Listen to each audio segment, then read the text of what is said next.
भाद्रपद शुक्ल पक्ष की एकादशी को परिवर्तनी एकादशी या पद्मा एकादशी कहा जाता है।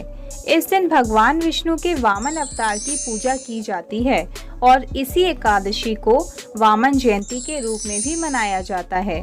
इस वर्ष परिवर्तनी एकादशी या फिर वामन जयंती 17 सितंबर 2021 यानी कि शुक्रवार के दिन मनाई जा रही है। मान्यता है कि इस दिन व्रत रखने से माता लक्ष्मी प्रसन्न होती हैं और कभी भी घर में धन की कमी नहीं होती है।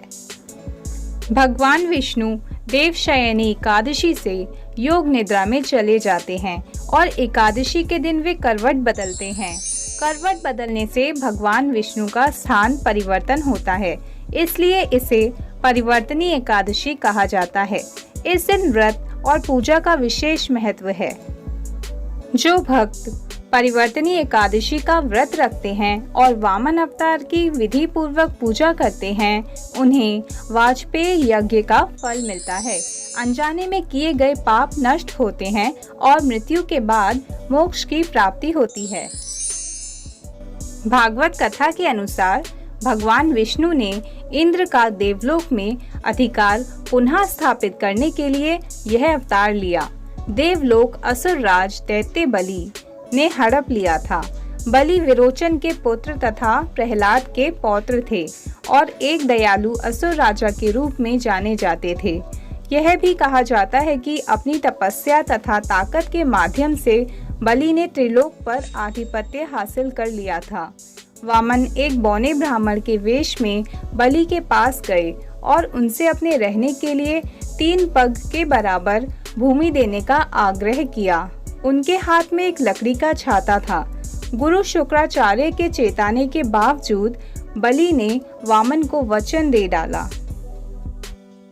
राजा बलि से भिक्षा मांगते वक्त वामन देव ने अपना आकार इतना बढ़ा लिया कि पहले ही कदम में पूरा भूलोक यानी कि पृथ्वी नाप लिया। दूसरे कदम में देवलोक नाप लिया।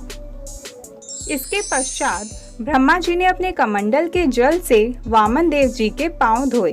इसी जल से गंगा उत्पन्न हुई। तीसरे कदम के लिए कोई भूमि बची ही नहीं।